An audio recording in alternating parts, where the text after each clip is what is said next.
Hi, welcome back. I'm going to take you through activity 4. The first one, you have to create a form on an existing table.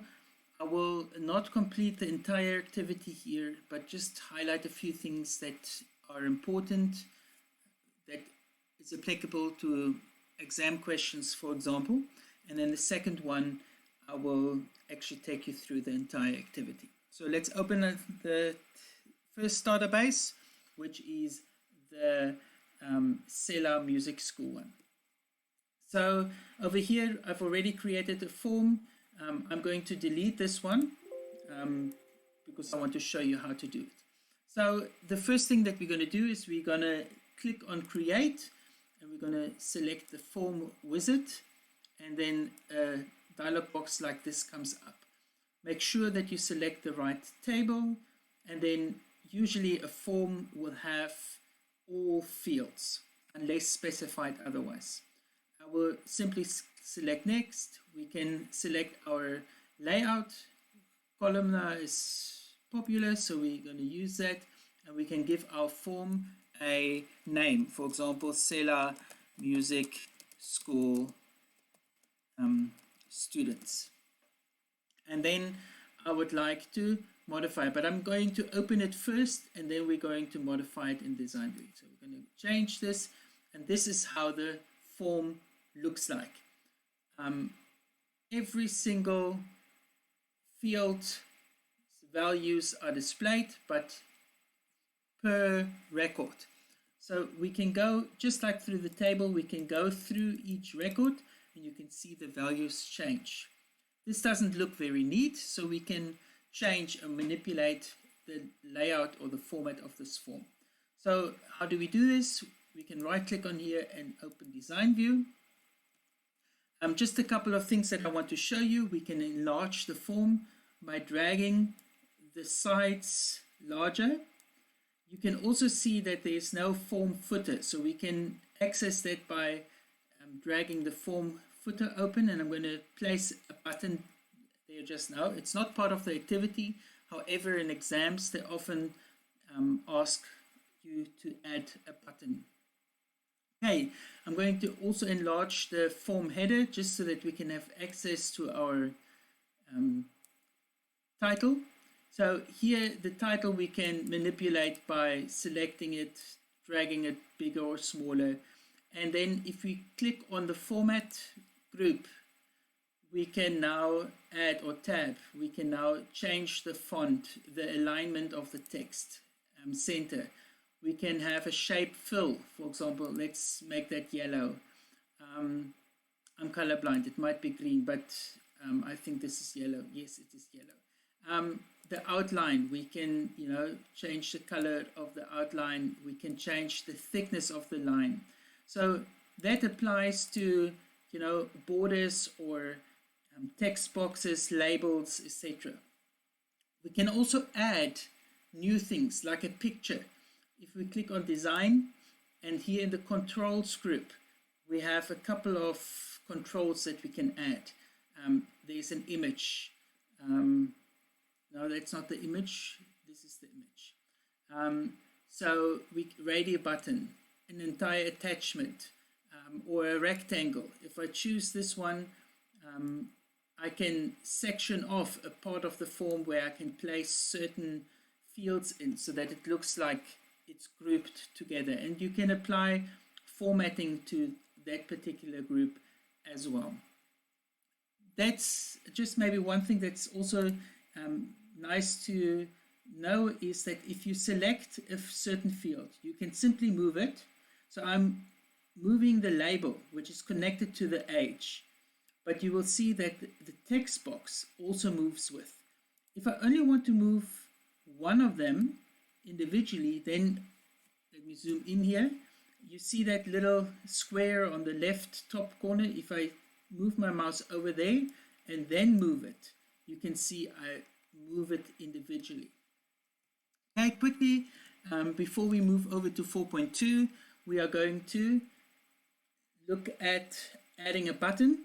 So I want to add it into the form footer. So I'm going to open this, and I want to highlight that you have to have this button or this option selected. It's not selected at the moment. Use control wizards.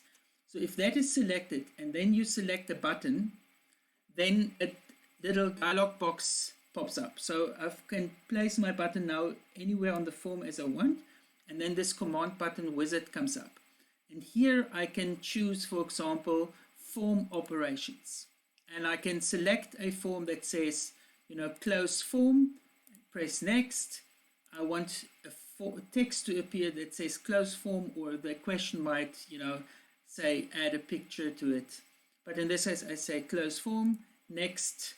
I can give it a name, close Sela form, and that's it. And now there's a button. If I view this form now in my normal form view, and I say, let me first save it, and I say now close form, it will actually close that form.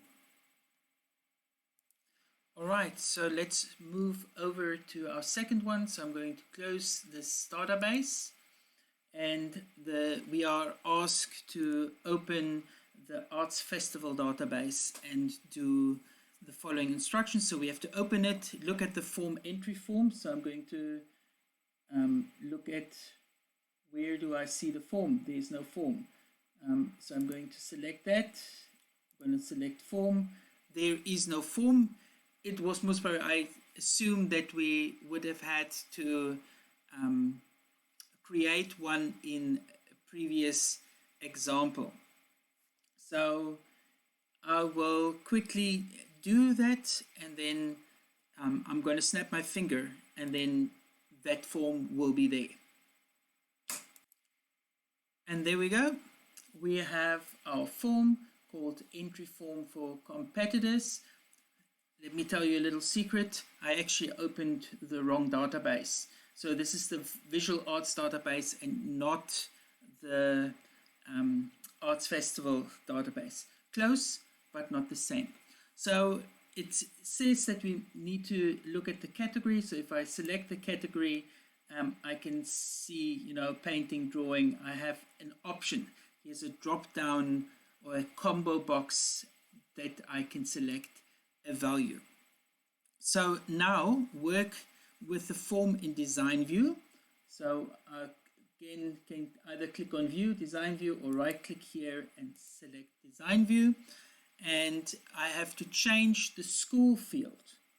So instead of the category, so that's a combo box, the school one over here, and I have to change that so that the user can select from a list Estra, Barberton, Groene, Juwels, Infinity, Leratong, and Mokwadi.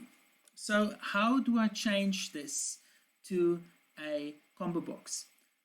We right click, I'm going to zoom in here, change to combo box. We can use a list box as well.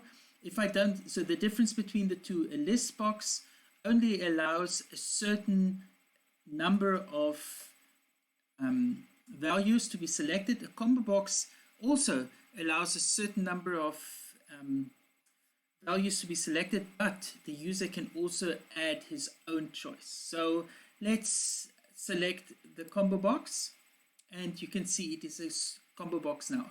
But where do I enter the values that I want to be selected? So what I can do is I can right click and select properties. I'm going to zoom out so that we have the properties. Again, let me do that again. Properties. And over here on the side, we have now our property. So if I click on data, we have our control source, which is school, our row source. If I select that one, I can select the table that the source must, or the values must be read into. And then, sorry, now I lost my place. Let's go back here. I'm in my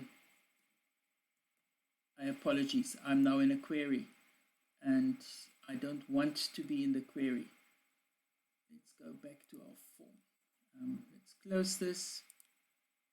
There we go.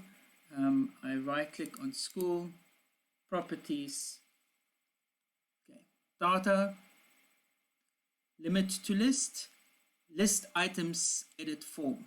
So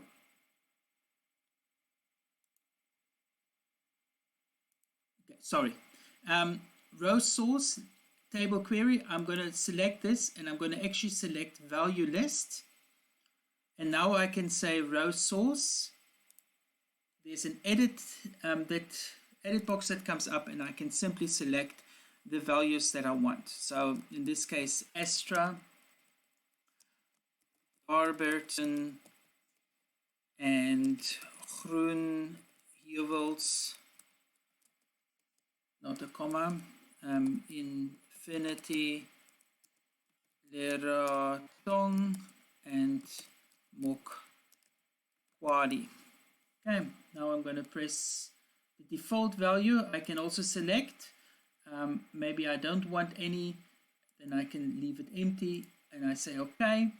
And now if I run this, I'm going to click save, view, form view, and now you can see I have a list just as I have with the category. All right, that concludes activity 4.